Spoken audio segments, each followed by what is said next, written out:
السلام عليكم ورحمة الله وبركاته. عارفة ان انا مختفية بقالي فترة ومش بنزل فيديوهات جديدة، بس ان شاء الله قررنا العودة.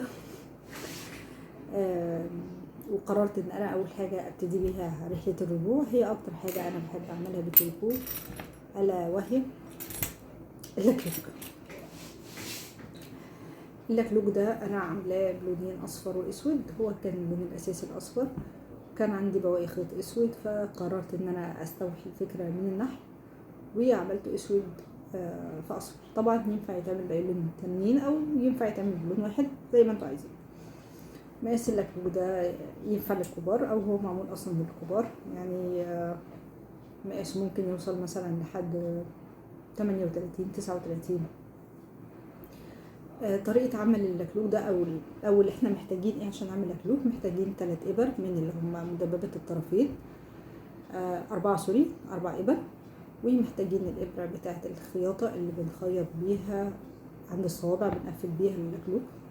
محتاجين طبعا مقص، محتاجين الخيط. لو احنا هنستعمل لونين محتاجين بكرتين لونين، لو هنستعمل لون واحد هي بكره واحده. هو كده كده مش الفردتين مش هيخلصوا بكره يعني.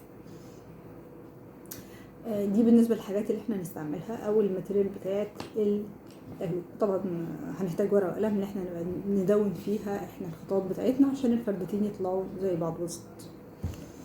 طيب النهارده انا هقول لكم ملخص كده للفكره بتاعه اللكلوك بتاعتنا او ازاي هنعمله، وبعد كده الفيديوهات جايه هنمسك جزء جزء وهنتكلم فيه بالتفصيل، علشان من ناحيه الفيديوهات ما تبقاش طويله قوي وممله، ومن ناحيه تانية علشان لو حد بيدور على حاجه معينه في اللكلوك عايز يعرف تتعمل ازاي يقدر ان هو يرجع للفيديو الخاص بيها.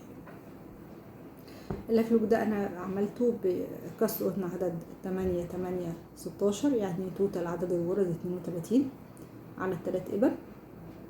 وابتدينا الاول الجزء اللي فوق غرزه جيرسي اللي هي غرزه عدله وغرزه مقلوبه عشان يدينا شكل استك. بعد كده اشتغلنا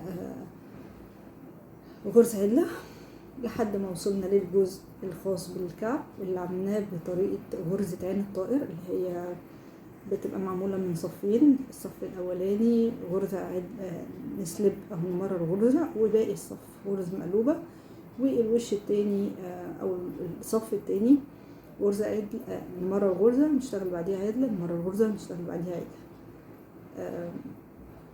وبعد كده ابتدينا نشتغل الفوت أو القدم بقى بتاعت اللكلوك مع وجود صفوف تقليل في النص لحد ما جينا عند الحتة بتاعت الصوابع اللي من فوق.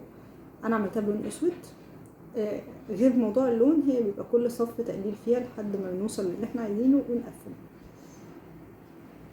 بس هو ده ايه ملخص اللكلوك بتاعنا. فجهزوا البكر وجهزوا الابر، وان شاء الله نشوفكم في الفيديوهات اللي جايه اللي هنتكلم بقى بالتفصيل عن كل جزء زي ما قلت لكم. وبالتوفيق.